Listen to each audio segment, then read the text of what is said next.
Welcome to Regional Preview, Selection Show Reaction, however you want to put it. I'm here with Chris Muller. Before we get started, though, I want to tell you about the Vault Society. Their big push right now of the Ole Miss Athletics Foundation is the Vault Society. And what does that mean? How do you get into that? Well, the big push is for a 5-year commitment of support, and the membership starts at $5,000 a year. There's a benefit chart on the site. We're going to tell you the address in just a second. All gifts to Ole Miss between now and June 30th will receive triple points. Red points are non-deductible and go towards priority seating. Blue points are 90% tax deductible and go towards parking and non-home ticketed games, postseason, bowl games, neutral site. We got a thing coming up at Swayze this weekend that would fit that nicely, and we got something on Labor Day that would do just the same. But if you have any questions about it, you can go to give2athletics.com. That is give2athletics.com. Like we said, this is the selection show reaction. This is a little bit of a bear of a regional, Chris. It might be the toughest regional out there. I haven't studied all the regionals line by line, but from what the guys on ESPN2 said this afternoon or this morning, depending on where you are in the country, it definitely, from a name recognition standpoint, it sure looks really tough. I've got a little bit about that in my notes, so we can talk a little bit about that in a few minutes. But yeah, top to bottom, it's not going to be an easy thing to get out of for any of the 4 teams, us included, obviously. Yeah, difficult. But it is a regional that if you look at what they just went through in the SEC tournament, it is not stacking up that. We're not looking at Vanderbilt and Arkansas in the same regional. But this is a tough regional because it has a 4 with an ace. And we'll get to that in a minute. But first, I want to talk about Southern Miss against Florida State. You got the pitching at Southern Miss, and you got a guy with 22 home runs for Florida State. Yeah, so Southern Miss, obviously in-state school for us down in Hattiesburg. 37-19 overall record out of Conference USA. They went 22-9 in the conference. Coached by Scott Bering, his 12th year at USM. They're one of only 5 teams to have 30 or more wins in 19 consecutive seasons. So I thought that was a really interesting tidbit. The 2 of the other 4 teams are also in this regional in Ole Miss and Florida State. So from a historical ability to put together winning seasons, these 3, the top 3 teams in the regional, obviously have put it together really well. Southern Miss was nip and tuck with Louisiana Tech for the final hosting or the hosting spot coming out of CUSA. They dropped the doubleheader on Saturday. Really interesting schedule that CUSA put together. I didn't look, top to bottom across it, but Southern Miss played Louisiana Tech 11 different times, which was just an amazing stat to me. They played 4 times in Hattiesburg. I think Louisiana Tech won that series 3-1. They split the series in Ruston, so 2 games each. And then in the conference tournament, they won the first game, and then they dropped the doubleheader on Saturday to Louisiana Tech, which obviously is a common opponent for us from a midweek perspective. Their pitching staff, it looks like Hunter Stanley, a right-handed pitcher, was a Conference Player of the Week twice, boasts a 2.42 ERA, has started 14 games, 6-3 record. He has 119 strikeouts, so obviously a guy that can really, really hum the ball, really good. From a secondary standpoint, you've got Walker Powell. He's a right-handed pitcher. Co-Conference Player of the Week twice, 2.53 ERA. He started 13 games and has a 9-2 record. So he's probably the guy that we're going to see on Saturday. Mm-hmm. If Southern Miss, whoever Southern Miss plays on Saturday, that's the guy that we're probably going to see. They don't have a ton of walks, so that was a really interesting fact about them. They have 4 players that are batting over 300. Reed Trimble, their center fielder, leads their team with 14 home runs and has 58 RBIs. And their left fielder, Gabe Montenegro, leads the team with doubles with 14. I'm actually really excited because my players to watch actually matched up with what you just said, so that was pretty great. Yeah, that's really cool. Southern Miss, from a fan standpoint, obviously being just down the road, I can't remember. I'm from the coast originally, so I drive through Hattiesburg all the time on the way home. I don't remember exactly the distance, but I think we're looking at somewhere in the 4-hour range. So really, really close for the Golden Eagle fans to get up to Oxford and watch some baseball. It is a traditional midweek rivalry that we have with Southern Miss. Usually we do home and home with them throughout the course of the year. This year that just didn't work out. I think usually we head down there when we're playing against LSU. It's kind of the road stop on the way to LSU. Obviously, we played LSU at home this year, and they didn't travel up to our place. So didn't see them this year, but it'll be exciting to see some familiar faces from a standpoint of players as well as families that are able to make the trip up to Oxford. All right. Tell me a little bit about their opponent, Florida State, the Seminoles. I think Mike Martin retired last year, and his son's in charge now. Is that what's going on? Yeah, that's what's going on. So Mike Martin Jr. got promoted after the 2019 season. If we remember back that far, and I realize that it's been like 10 dog years for us because of the fact of COVID and everything else like that. But Martin went through Georgia from a regional perspective, then went through LSU from a super regional perspective, and ended up in Omaha for his swan song. So that was really cool to see a guy go out on a really high like that. Couldn't happen to a better team at LSU to get beat at home from my perspective of things. But Mike Martin Jr. did take over for his dad after the 2019 season.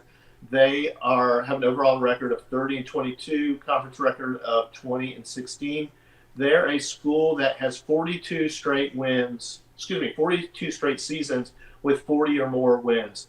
The next closest school to that is Dallas Baptist with only 6. So really interesting stat there.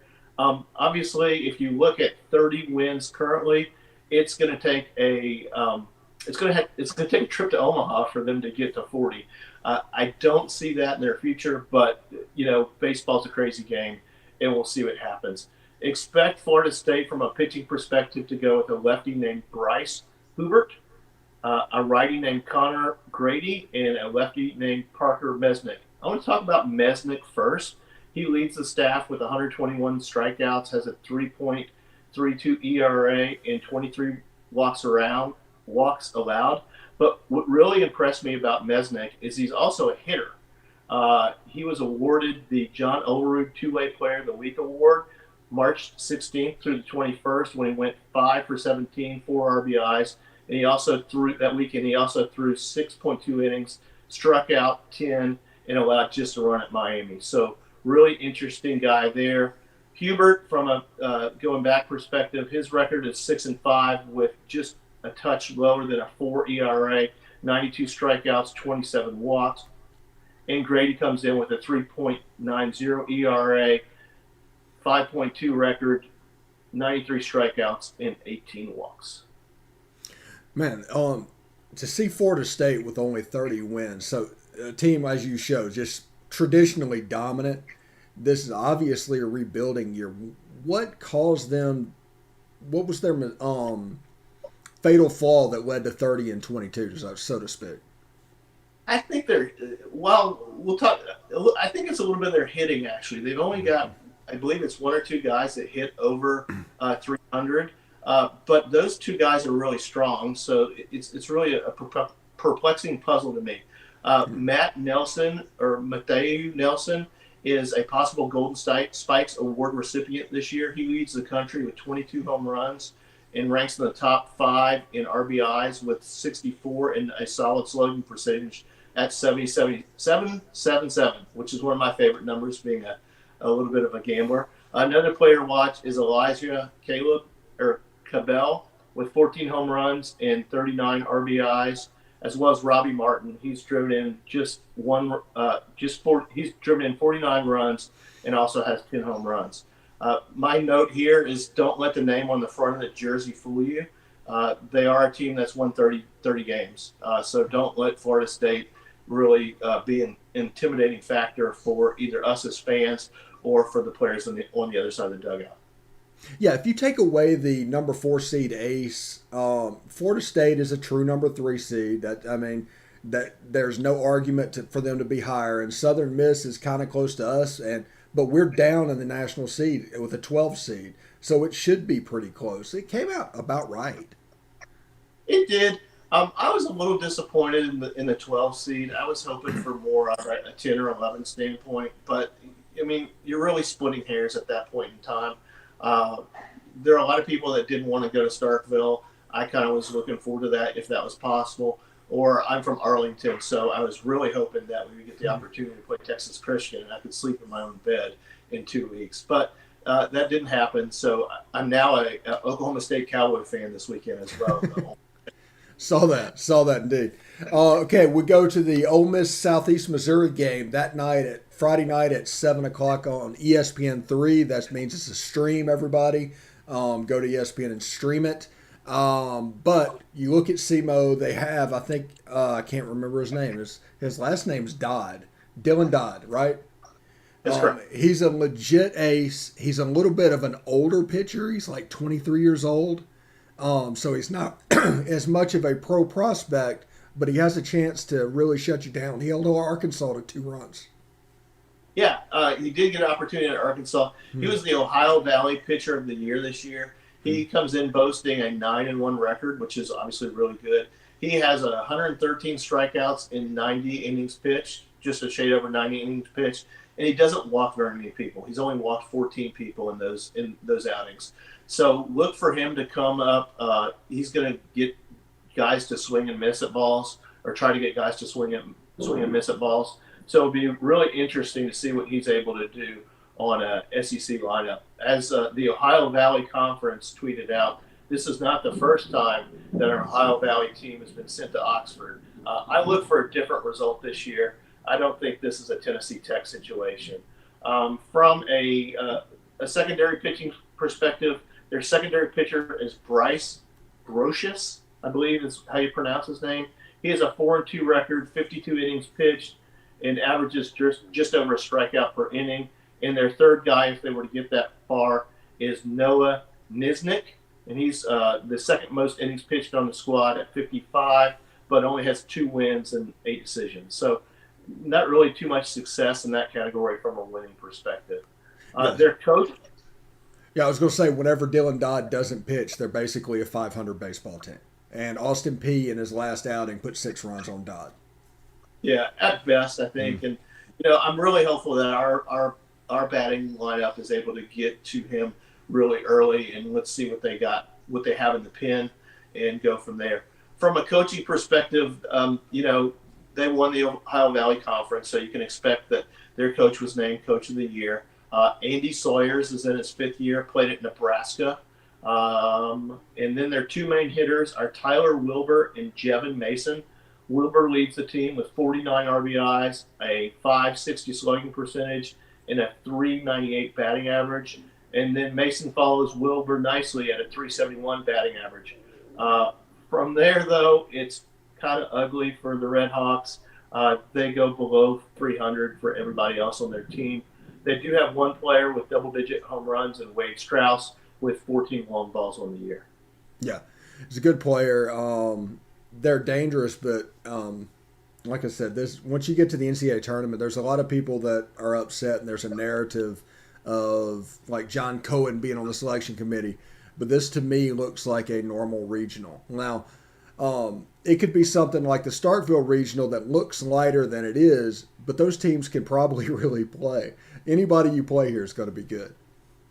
Yeah, in regional baseball, it's just really interesting. And, we've been a victim of that before. I remember back to, I believe it was the 2015 or 16 regional when I think it was Utah came in here and Tulane came in here, and we got bounced in 2 games. So really, once you line them up and get in the batter's box, it's really anybody's regional to win, and we absolutely have to perform at a really high level to be able to get out of it. I mean, none of these 3 other teams want Ole Miss to win.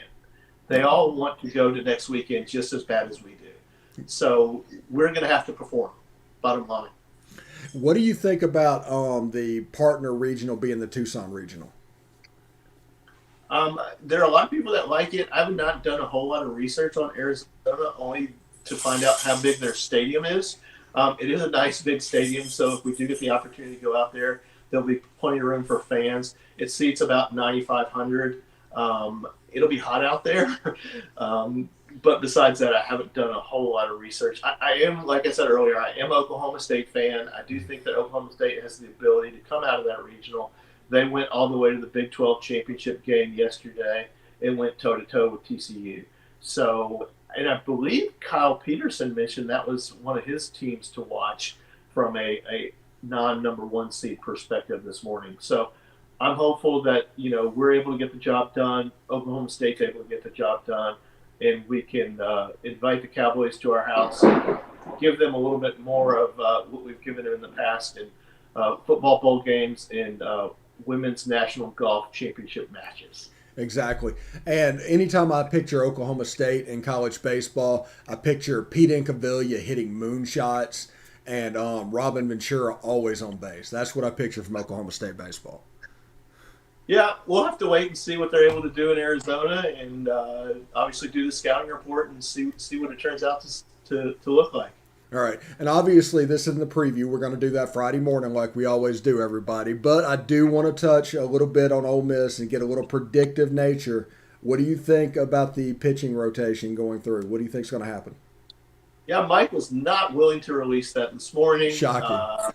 Shocking, yes. He did say he was going to release it tonight, so it'll be really interesting to see. As soon as we get off the broadcast, I'm going to jump on the radio and listen to the Richard Cross show and see if he's on there. So I think that with the ace, you might go Doug. It's really a coin flip at this point. It's either Derek Doug or Doug Derek. I don't really have a preference at this point.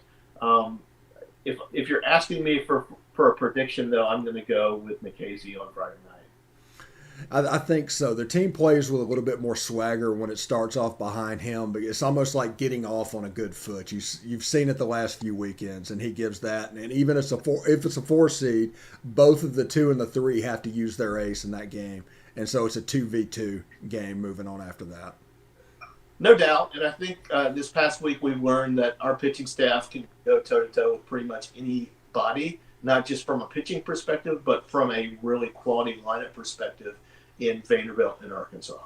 When like Florida State has Matthew, and if he gets to face Ole Miss, are you concerned with us being such a fastball dominant team against him? I've not seen any of his at-bats, so I don't know what he's hitting home runs off of. But obviously I think that our pitchers have the ability to locate really well. And so if we're able to pitch around him, quote unquote, then I think we'll do really well. If we give him something like Doug gave, I can't remember what guy it was from South Carolina. It wasn't South Carolina. Was it Georgia? On Wednesday? Yeah. No, it was Auburn. It was Auburn Tuesday, wasn't it? It was Auburn. Yeah, it was Auburn. You're right. If we serve up one like that, then he's going to hit it out of the park. There's no doubt about it. So, we just got to pitch not around him necessarily, but we don't need to go like directly at him and hope for the best kind of deal. All right. The press conference with Mike Bianco will be on tomorrow's Palmcast. Also, tomorrow we're interviewing a Sea of Red and the Mazodcast and Cole Kublik. We've got 3 interviews tomorrow that we're going to disperse throughout the week. And for Chris, I'm Steve. We see you in the preview on Friday. Hotty toddy. Hotty toddy.